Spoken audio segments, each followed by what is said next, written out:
Thanks, guys. Tim, alcoholic.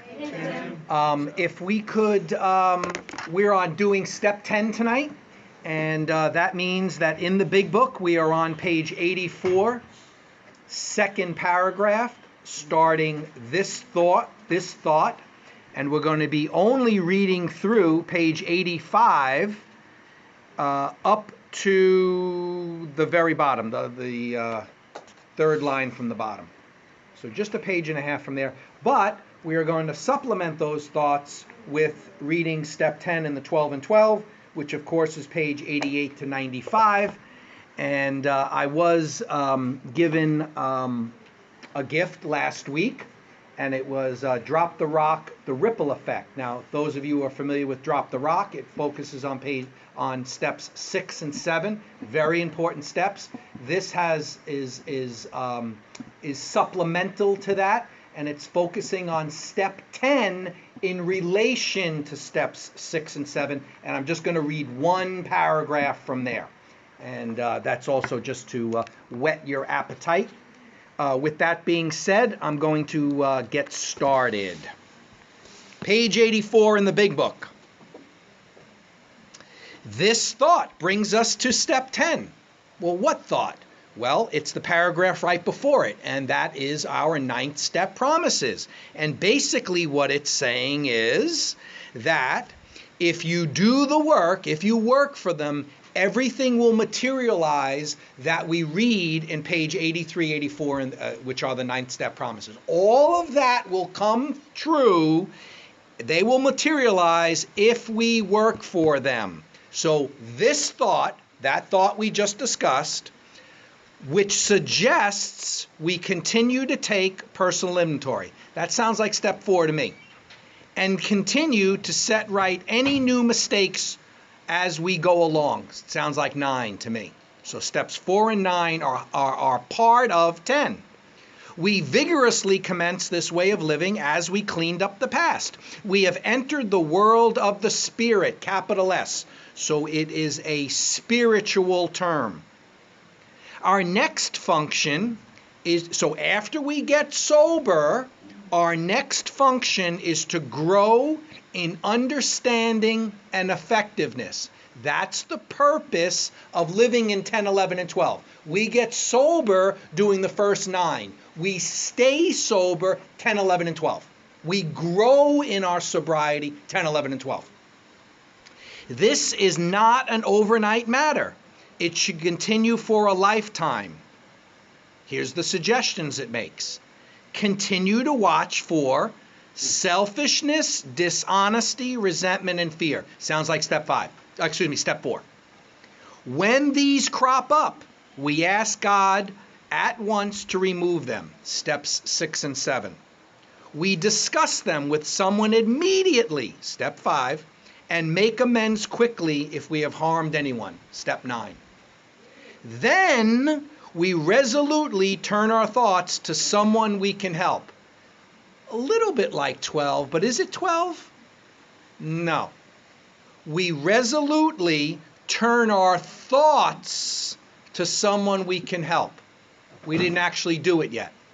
12 is 12. Step 12 is step 12. It's action.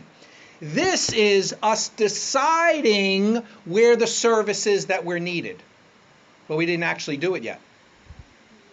It's the switching from self to other, but we're still in thought.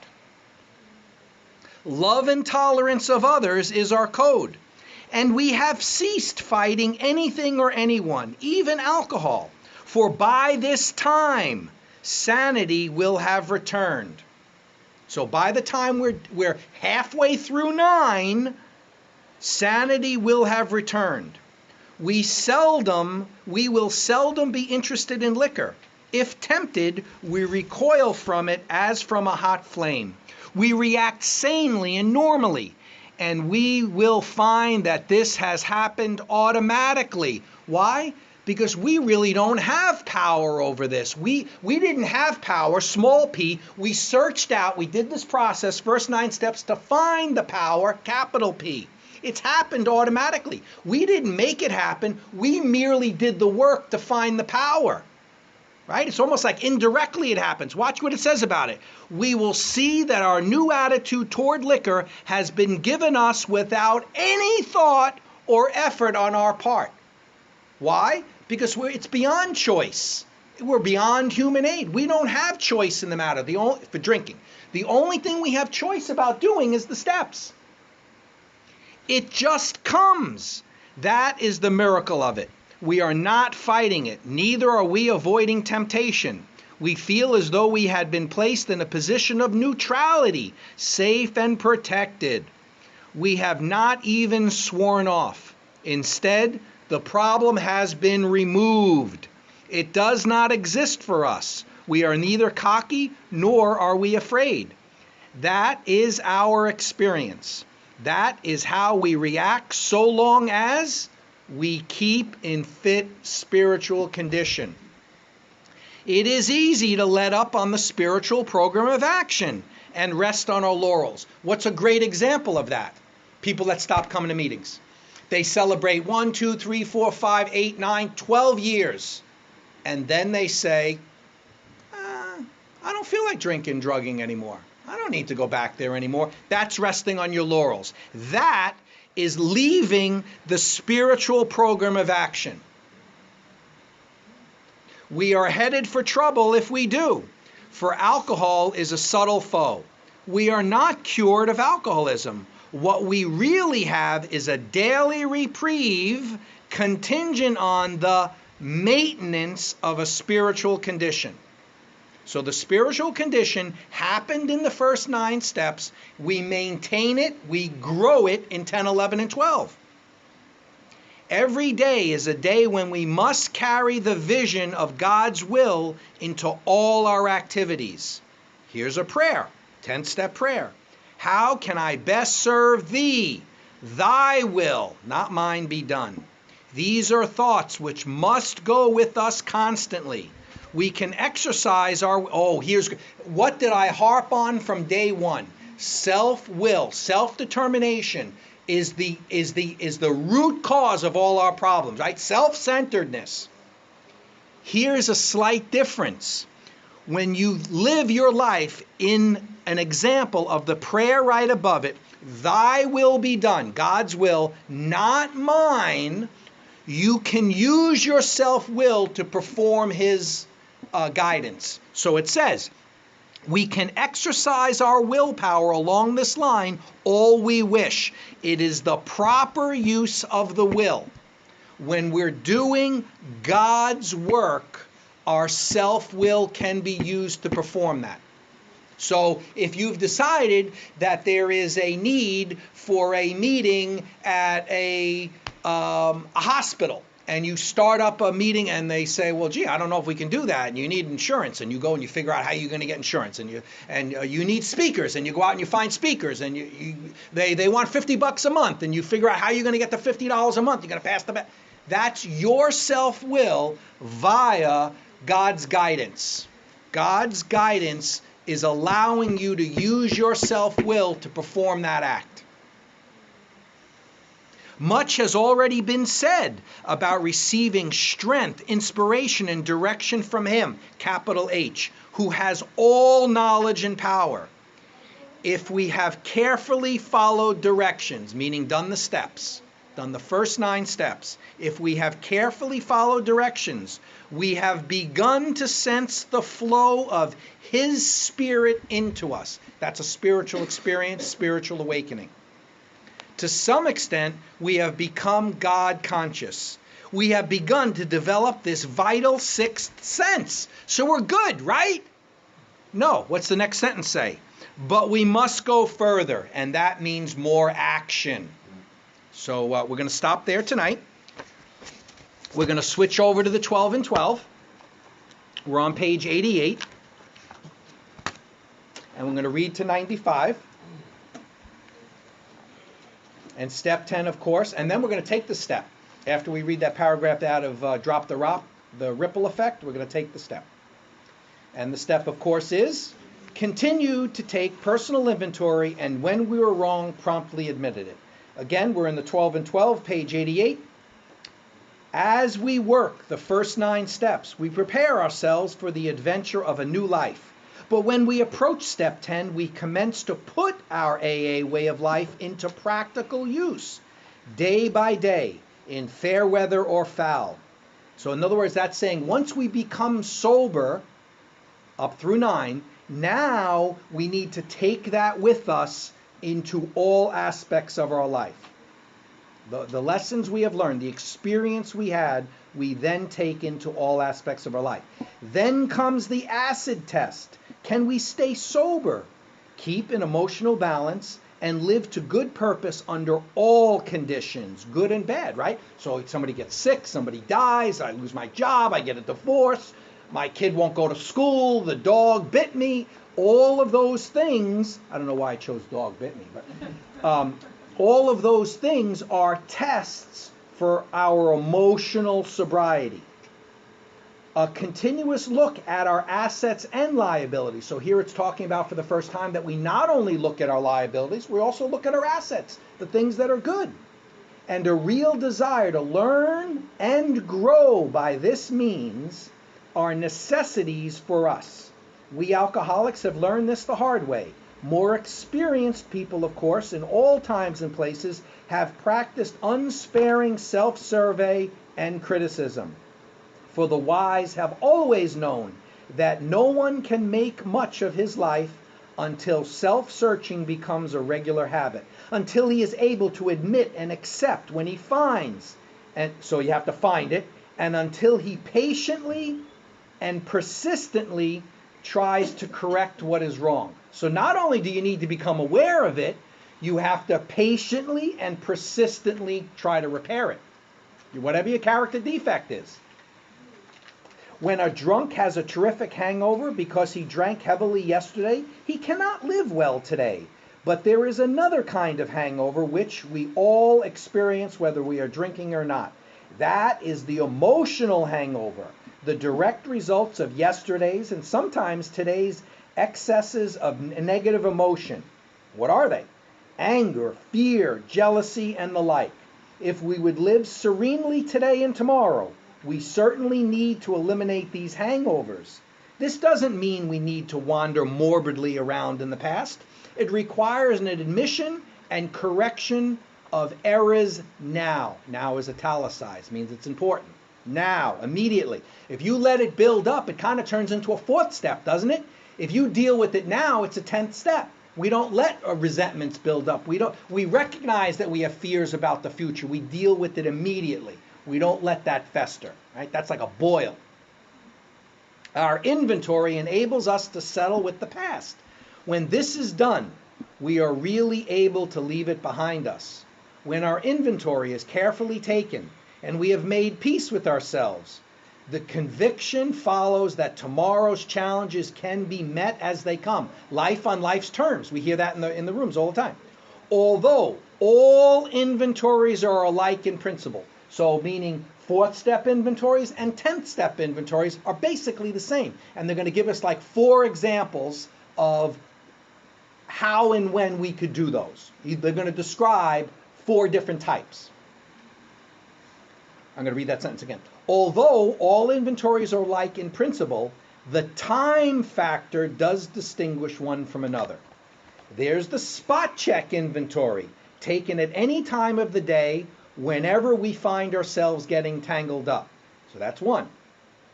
There's the one we take at day's end, when we review the happenings of the hours just past. Here we cast up a balance sheet, crediting ourselves, assets, crediting ourselves with things well done, and chalking up debits where due. Those are our character defects. Those where we made mistakes. Then there are those occasions when alone or in the company of our sponsor or spiritual advisor, we make a careful review, more in depth, more detail, of our progress since the last time. That's the 3rd example. Many AAs go in for annual or semi-annual house cleanings. That's the 4th type.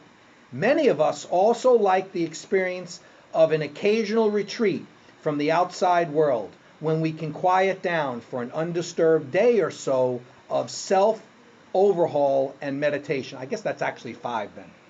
5 different types. I think I was merging the retreat one with the annual, semi-annual thing, but I think we could break those apart. Aren't these practices joy killers? Or, excuse me, aren't these practices joy killers as well as time consumers? Must AAs spend most of their waking hours drearily rehashing their sins of omission or commission? Well, hardly. The emphasis on inventory is heavy only because a great many of us have never really acquired the habit of accurate self-appraisal. Once this healthy practice has become grooved, it will be so interesting and profitable that the time it takes won't be missed. For these minutes and sometimes hours spent in self-examination are bound to make all the other hours of our day better and happier. And at length, our inventories become a regular part of everyday living, rather than something unusual or set apart. Before we ask what a spot check inventory is, let's look at the kind of setting in which such an inventory can do its work. It's a spiritual axiom that every time we are disturbed, this is going to be important, every time that we are disturbed, no matter what the cause, there is something wrong with us. The guy cut you off, you didn't get the promotion, the person didn't pay you the money, and you're angry about it. The problem is us. If we're disturbed over it, the problem is with us. If somebody hurt us and we are sore, we are in the wrong also. So if someone hurt us, we are not in the wrong until we're sore about it. So it's the resentment that makes us have a part in it. Not if the person did something to, the guy stole your wallet and you forgave him and you're good with it. You've done nothing wrong. Maybe you called the police and there's a report, but you don't hold any resentments about it. You've done nothing wrong. If you're home stewing on it and staring at the ceiling and you're disturbed, there's something wrong with us. Because why? The resentment blocks you from doing good service. It blocks you from the sunlight of the Spirit entering you so that you can go out and do God's will. But are there no exceptions to this rule? What timing? Oh my God. But are there no exceptions to this rule? What about justifiable anger?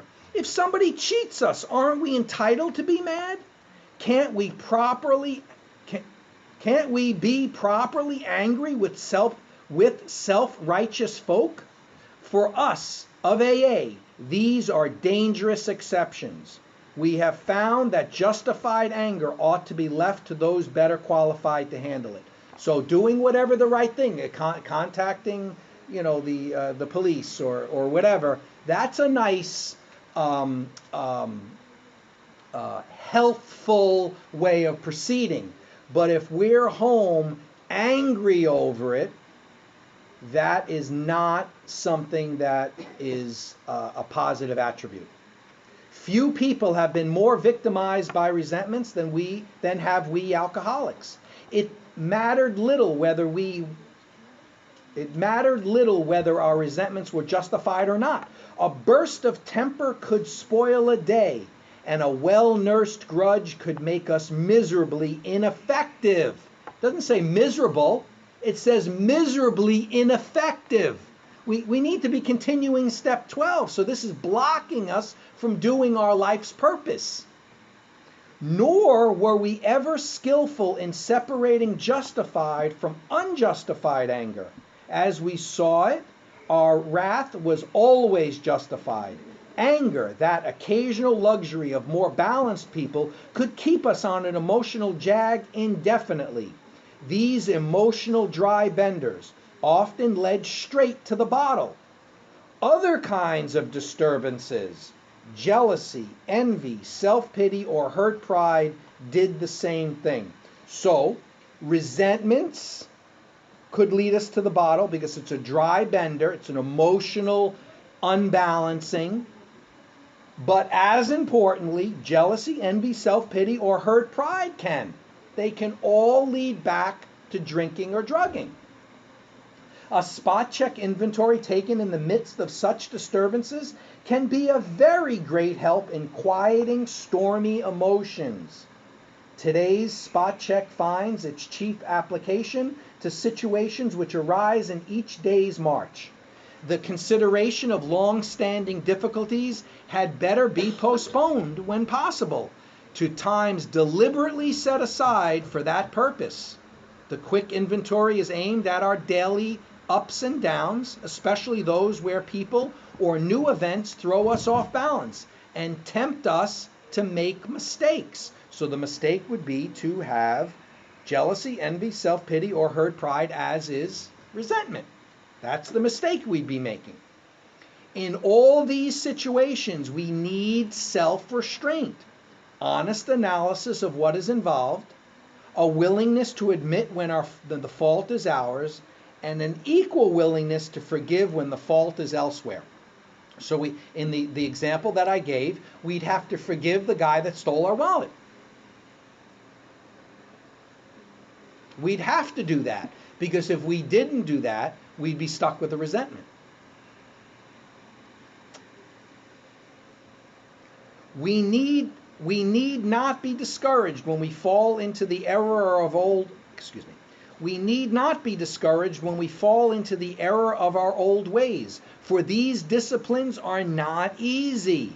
We shall look for progress, not for perfection.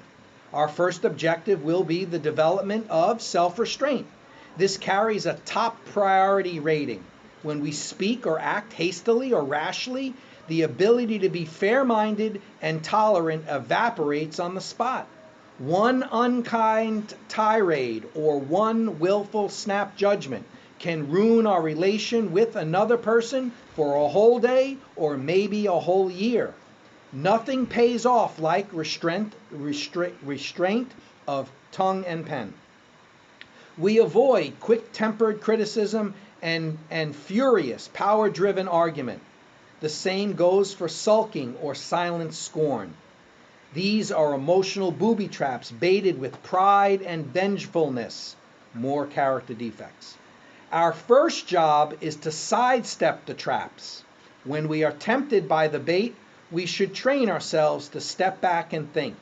For we can neither think nor act to good purpose, step 12, until the habit of self-restraint has become automatic. Disagreeable or unexpected problems are not the only ones that call for self-control. We must be quite as careful when we begin to achieve some measure of importance and material success. For no people have ever loved personal triumphs more than we have loved them. We drank of success as of a wine which could never fail to make us feel elated. When temporary good fortune came our way, we indulged ourselves in fantasies of still greater victories over people and circumstances. Thus, blinded by prideful self-confidence, we were apt to play the big shot. Of course, people turned away from us, bored or hurt. Now that we're in AA and sober and winning back the esteem of our friends and business associates, we find that we still need to exercise special vigilance as an insurance against big shotism. We can often check ourselves by remembering that we are today sober only by the grace of God, not our self-will. Only by the grace of God. And that any success we may be having is far more His success than ours. Finally, we begin to see that all people, including ourselves, are to some extent emotionally ill, as well as frequently wrong. And then we approach true tolerance and see what real love for our fellows actually means. It will become more and more evident as we go forward that it is pointless to become angry or to get hurt by people who, like us, are suffering from the pains of growing up. Meaning everybody, not just in the program. Such a radical change in outlook, that's the psychic change, right? That's doing the 180. Such a radical change in our outlook will take time, maybe a lot of time. Not many people can truthfully assert that they love everybody. Most of us must admit that we have loved but a few, that we have been quite indifferent to the many so long as none of them gave us trouble. And as for the remainder, well, we have really disliked or hated them. Although these attitudes are common enough, we AAs find we need something much better in order to keep our balance. We can't stand it if we hate deeply. The idea that we can be possessively loving of a few, can ignore the many, and can continue to fear or hate anybody has to be abandoned, if only a little at a time. We can try to stop making unreasonable demands upon those we love. We can show kindness, these are all assets. We can show kindness where we had shown none.